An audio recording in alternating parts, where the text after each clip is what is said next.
1.5 years ago, it was an exciting day. I can compare a cyber attack really similar to my current situation as being a fresh dad of a first child.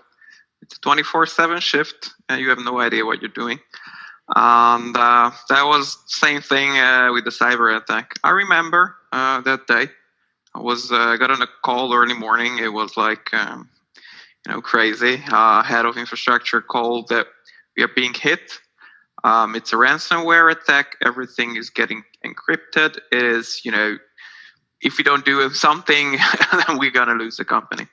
So there's been a quick decision made that we need to shut down everything. And we mean everything. So it means every server, every network. It had to be shut down immediately. That was our first response. We did that. Of course, Hydro come to a conclusion that we're not going to pay. We didn't even start the negotiation, so we don't know how much they wanted to get from this.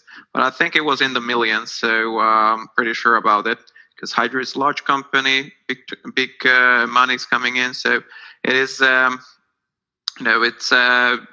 it's a really good thing that we didn't go that way, because you never know that after you pay, you're going to get the key or not.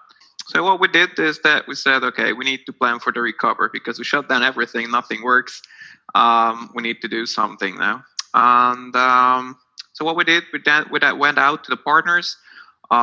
We got some cybersecurity consultancy help just to know what we need to do. And yeah, we started the whole recovery process.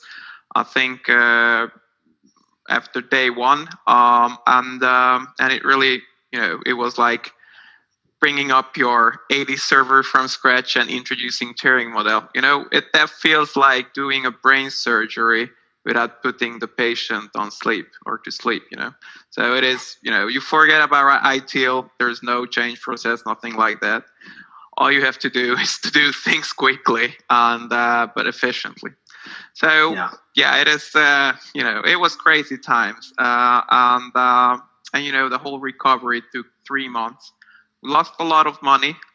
Fortunately, we had the cyber security insurance, so that covered some part of the losses. But we did lose a lot. And it was long and painful. So at the beginning, there is a little thrive. But, when it drags for months to fully recover, it's really a tiring process, and I don't recommend it to anybody. Yeah, let's focus on prevention. That is what Hydro is doing, because it's so much easier to prevent things. Prevent this cyber attack, it's much better than to do a reactive incident response. On this area of reconnaissance, how have you approached this? Yeah, so I want to highlight 2 points here. So I really believe in zero trust networking. That is, since I come from the networking world, I'm really favorable with that. But I also want to talk about identity protection, because identity is what, if they get that golden ticket, so if they get that super admin at your company, then from that point you are screwed, because then they can do anything they want on your whole infrastructure. But if I go back to zero trust networking, so if you can use technologies to hide your applications, you hide your users to prevent people seeing each other, and to see what is on the network, that is like key, because that will make the attackers lose interest, because it's simply just too much work to discover the whole thing. It doesn't worth it. They will go for easier targets. You're probably going to be safe. I think that's the first safety net. We've seen a 5-fold of ransomware attacks across SSL just this year. And that's due to COVID, really. So really breaking open that SSL is so crucial. With this area, what is Norsk Hydro looking at here? So Wiseman learns from its own mistake as well as from others. So when when you're being hit, then you should really look at your tools, what you have bought. Are you using them correctly? Or are you not using them correctly? If you have bought SSL inspection, did you enable that in all of your locations? Is it really scanning everything that is running on your network? It is crucial that you block files, executable files for download, either one way or the other. You can use sandbox, you can just use a strict policy here, but you need to make sure that you don't download that file that will get to the next point. The more of you have this configured, the safer the net is. So you have to look at these steps as multiple layers of security. And I like to use this analogy that you have one net and you have another net, and then the more net you put on each other, the smaller the holes are. There's less chance that thing will get through. Yeah, I think you hit the nail on the head there. I mean, security needs to be done in layers. And if all that fails, then you're down to the endpoint. What's your experience on the endpoint, and what are you doing around this to protect yourself? In my opinion, antivirus is great. It is additional security, but you cannot just rely on antivirus running on your endpoint. So endpoint security is not enough to prevent a ransomware attack.